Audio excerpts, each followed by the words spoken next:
ଏଇଭଳି ଖରାଦିନ ଥାଏ। ଖରାଦିନେ ଏତେ ଟାଣ ଖରା ହେଲା ସେ ବର୍ଷ ଯେ ଯେତେ ସବୁ ସବୁଜ ସବୁଜ ନଦୀ ନାଳ ଗଛ ପତ୍ର ସବୁ ଶୁଖିକି କଣ୍ଟା ହେଇଗଲା। ଯେଉଁ ନଦୀରେ ଖିଲି ଖିଲି ପାଣି ହଉଥିଲା ସେଠି ପାଣି ନାହିଁ, ଶୁଖି ଟାଙ୍ଗରା।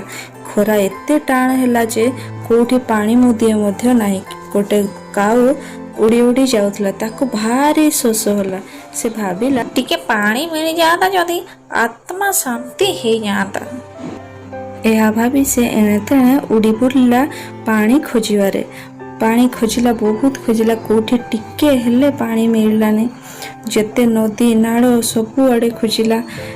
ଖୋଜୁ ଖୋଜୁ ଗୋଟେ ଜାଗାରେ ଗୋଟେ ତାକୁ କୂଅ ଦେଖାଦେଲା। ସେ ଭାରି ଖୁସି ହେଇଗଲା କୂଅରେ ଦେଖିକି। କୂଅ ଦେଖି କୂଅ ପାଖକୁ ଉଡ଼ି ଉଡ଼ି ଏବଂ କହିଲା, ଯାହା ହଉ କେତେ ଦୂରରୁ ଖୋଜି ଖୋଜି ଟିକେ ହେଲେ ପାଣି ମୋତେ ମିଳିଛି, ଏଥିପାଇଁ ଆତ୍ମା ଶାନ୍ତି ହେବ। କିନ୍ତୁ ତାକୁ କ'ଣ ଜଣା ସେ କୂଅ ବି ଶୁଖି ଟାଙ୍ଗରା, ସେଥିରେ ବି ମୁନ୍ଦିଏ ହେଲେ ପାଣି ନାହିଁ। ତାପରେ ମନ ଦୁଃଖରେ କାଉ ଉଡ଼ିଗଲା ଏଣେ ତେଣେ ପାଣି ଖୋଜିବାରେ। କାଉ ଏଣେ ତେଣେ ବୁଲି ମନେ ମନେ ଭଗବାନଙ୍କୁ ଡାକୁଥାଏ, ହେ ଭଗବାନ, ଟିକେ ହେଲେ ପାଣି ଦେଇଦିଅ, ଏ ଜୀବନ ବଞ୍ଚିଯିବ। ଏମିତି କହୁ କହୁ ହଠାତ୍ ତାକୁ ଗୋଟେ ମାଠିଆ ଦେଖାଗଲା। ମାଠିଆକୁ ଦେଖି ସେ ବଡ଼ ଆଶାରେ ଉଡ଼ି ଉଡ଼ି ତା ପାଖକୁ ଗଲା। ମାଠିଆ ପାଖରେ ଯାଇକି ବସିଲା ଏବଂ ଦେଖିଲା ମାଠିଆ ଭିତରକୁ ଅଳ୍ପ ଟିକିଏ ପାଣି ଅଛି। କାଉ ଭାବିଲା, ହେ ଭଗବାନ, ଯଦି ଦେଲେ ମାଠିଆରେ ଅଳ୍ପ ପାଣି ଯେଉଁଥିରେ କି ମୋ ଥଣ୍ଟ ବି ପହଞ୍ଚୁନି, ମୁଁ କ'ଣ କରିବି? ଏହା ଭାବି ମନ ଦୁଃଖରେ ବସିଥାଏ। କାଉ ମାଠିଆ ଉପରେ ଖାଲି ପାଣିକୁ ଅନଉଥାଏ। କ'ଣ କରିବ କ'ଣ ନାହିଁ କିଛି ଚିନ୍ତା କରିପାରୁନଥାଏ। ବହୁତ ଭାବିଲା ପରେ କାଉ ମନରେ ଗୋଟେ ବୁଦ୍ଧି ଆସିଲା। କାଉ ଭାରି ଚତୁର ଥିଲା।